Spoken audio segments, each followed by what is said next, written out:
저는 똑똑하게 운동하지 않아서 시행착오가 많았습니다. 지금처럼 유튜브에서 쉽게 운동 정보를 찾아볼 수 없었던 때라 아무것도 모른 채 무지성으로 헬스를 시작했고, 그러다 보니 몸을 키우는 데 정말 오랜 시간이 걸렸습니다. 매일 운동을 했고 닭가슴살도 열심히 챙겨 먹었지만 생각처럼 몸이 빨리 크지는 않았습니다. 저의 경우 20kg을 증량하기까지 8년이라는 시간이 걸렸는데, 오늘 알려드릴 실수들 때문에 최소 4년의 시간을 낭비했던 것 같습니다. 여러분들이 저와 같은 실수를 하지 않고 2배 더 빠르게 몸을 만들 수 있도록 가장 후회되는 벌크업 실수 3가지를 저의 경험을 바탕으로 자세히 설명드리겠습니다. 이 3가지 실수만 하지 않으신다면 누구나 몸 만들기에 실패하지 않을 것입니다.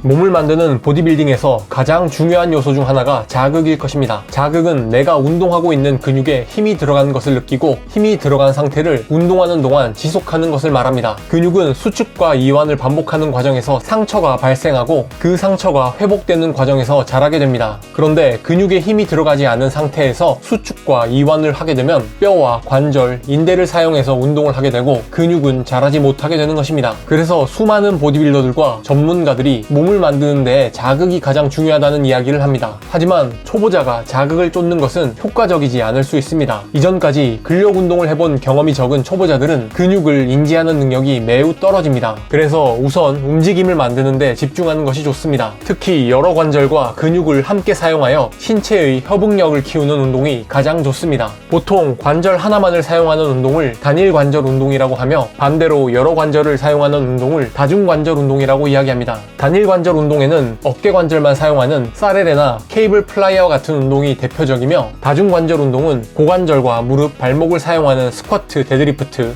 어깨와 팔꿈치를 사용하는 풀업, 오버헤드 프레스, 벤치 프레스가 있습니다. 단일 관절 운동은 관절 하나만 사용하기 때문에 근육에 직접적인 타격을 줄 수 있지만 협응력을 배제하고 자극에 집중해야 하는 운동이라 초보자에게는 적합하지 않습니다.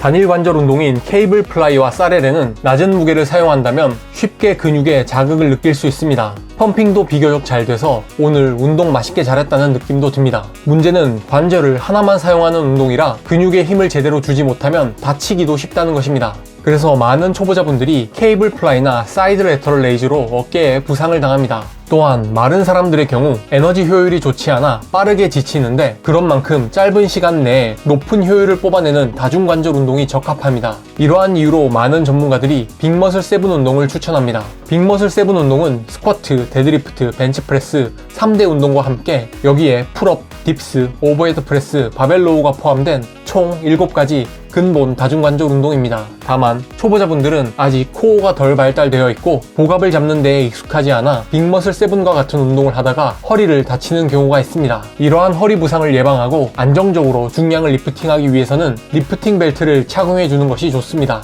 아래 고정 댓글에 링크를 클릭하시면 올바른 리프팅 벨트 착용법과 가성비 제품을 추천하는 영상을 확인하실 수 있습니다. 부상 없이 중량 운동을 하고 싶은 분들은 꼭 시청 부탁드립니다. 이제는 많은 분들이 알고 계시지만 단백질만큼 중요한 것이 탄수화물입니다. 하지만 아직도 근육을 만들려면 닭가슴살만 많이 먹으면 되는 걸로 착각하시는 분들이 많습니다. 미국 텍사스대에서는 근력 운동을 한 후에 단백질만 먹은 경우와 단백질과 탄수화물을 같이 먹은 경우를 구분하여 근육을 만들어내는데 어떠한 차이가 있는지를 연구했습니다. 그 결과 탄수화물과 단백질을 혼합하여 먹었을 경우 단백질만 먹은 경우보다 1.4배 이상 근육을 잘 만들어내는 것으로 확인되었습니다. 이와 같은 결과가 나타난 이유는 탄수화물이 단백질을 분해하는 호르몬의 분비를 감소시키고 단백질을 합성하는 호르몬의 분비는 증가시키는 역할을 하기 때문입니다. 또한 단백질 섭취량을 늘리기 위해 탄수화물 섭취량을 줄이는 경우가 있는데, 우리 몸에서 탄수화물이 부족해지면 몸에서 필수적으로 필요한 포도당 성분을 만들기 위해 단백질을 분해하기 시작합니다. 특히 웨이트 트레이닝과 같이 일시적으로 포도당이 많이 사용되는 경우 탄수화물 섭취가 부족하다면 애써 만들어 놓은 근육이 분해될 수도 있습니다. 헬창들이 이야기하는 근손실이 바로 이러한 현상입니다. 그렇다면 탄수화물을 얼마나 먹어야 하는지가 궁금하실 겁니다. 벌크업을 위해서는 탄수화물, 단백질, 지방의 비율을 5대 3대 2로 구성하여 섭취하는 것을 추천드립니다. 본인이 하루에 섭취해야 할 칼로리를 탄수화물 5, 단백질 3, 지방 2의 비율로 나누어 섭취해야 한다는 것입니다. 아마 이렇게만 말씀을 드리면 어려워하시고 도대체 어떻게 해야 하는 건지 궁금해하시는 분들이 많으실 겁니다. 그런 분들을 위해 벌크업에 필요한 하루 칼로리를 구하는 방법과 벌크업 식단을 구성하는 방법을 전자책으로 정리해서 홈페이지에서 무료로 보내드리고 있습니다. 실제 트레이너들이 돈을 받고 제공하는 서비스를 누구나 직접 할 수 있도록 자세하게 정리해 두었으니 필요하신 분들은 고정 댓글에 링크 클릭하셔서 받아가시기 바랍니다. 근성장의 핵심은 점진적 과부하입니다. 그래서 동일한 중량과 횟수로만 운동을 한다면 근육이 만들어지지는 않습니다. 점진적으로 조금씩 중량을 올리고 횟수를 늘려 몸에 과부하를 주어야 근육량이 증가하는 것입니다. 하지만 이러한 사실을 알고 있으면서도 기록하지 않는 분들이 많습니다. 오늘 내가 스쿼트로 몇 킬로그램으로 몇 회를 들었는지 기록해야 다음 운동에 중량과 횟수를 세팅할 수 있습니다. 특히 초보자의 경우 근육량이 빠른 속도로 증가하는 시기이기 때문에 중량도 빠르게 올라갈 가능성이 큽니다. 이런 중요한 시기에 중량과 횟수를 기록해 두지 않으면 운동을 할 때마다 까먹고 점진적 과부하를 제대로 적용하지 못하게 됩니다. 꼭 자신이 운동한 중량과 횟수를 기록하는 것을 추천드립니다. 처음부터 너무 디테일하게 작성하실 필요는 없으며 이 정도로 간략하게 작성해 주셔도 좋습니다. 다만 초보자 때가 중량이 빠르게 오르는 시기이긴 하지만 무지성으로 중량을 올려나가다 보면 다칠 수밖에 없습니다. 오늘 데드리프트 80kg을 성공했다고 해서 다음번에 90을 도전하는 방식은 다소 위험할 수 있습니다.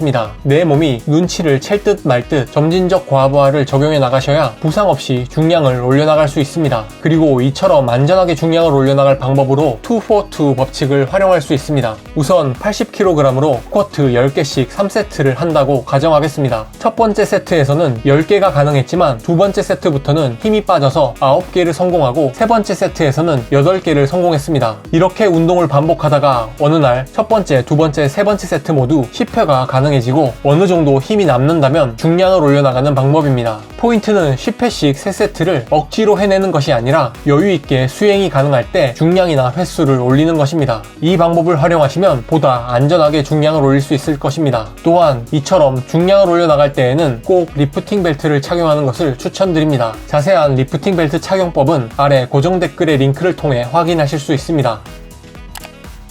가끔 운동에 대한 열정이 없어서 몸을 못 만들겠다고 말하는 분들이 있습니다. 몸을 만들기 위해선 열정이 강해야 한다고 생각하기 때문인 것 같습니다. 그래서 많은 분들이 운동 동기부여 영상을 좋아하고 크리스 범스테드나 박재훈 선수와 같은 멋진 몸의 보디빌더들이 열정적으로 운동하는 모습을 보며 열정을 끌어올립니다. 하지만 저는 열정보다 훨씬 중요한 것이 있다고 생각합니다. 아무 생각 없이 그냥 하는 것입니다. 영상 초반에 말씀드렸지만 저는 아무 생각 없이 무지성으로 운동을 시작했습니다. 그래서 8년이나 걸리긴 했지만 결국 나름 만족할 만한 몸을 만들었습니다. 같은 시기에 몸을 만들어 보겠다고 열정적으로 운동을 시작한 친구들은 오히려 빨리 과부하가 와서 대부분 운동을 그만두었습니다. 가랑비에 천천히 옷이 젖듯이 습관처럼 매일매일 헬스장에 나가서 밀고 당기기를 반복하다 보면 관성적으로 운동을 하게 되는 때가 옵니다. 그러다 보면 운동이 좋아지고 꾸준히 하게 되고 점점 몸이 좋아지게 되는 것입니다. 운동에 대한 열정이 없어도 괜찮습니다. 큰 동기가 없어도 좋습니다. 가벼운 마음으로 내일부터 그냥 운동을 시작해보는 건 어떨까 합니다. 여러분들이 무지성으로 당장 시작하셔도 올바른 정보로 제대로 운동하실 수 있도록 앞으로도 검증된 내용의 운동 정보들로 채워나가겠습니다. 채널 구독하시고 아래 링크에서 벌크업 식단법 전자책도 무료로 받아가시기 바랍니다.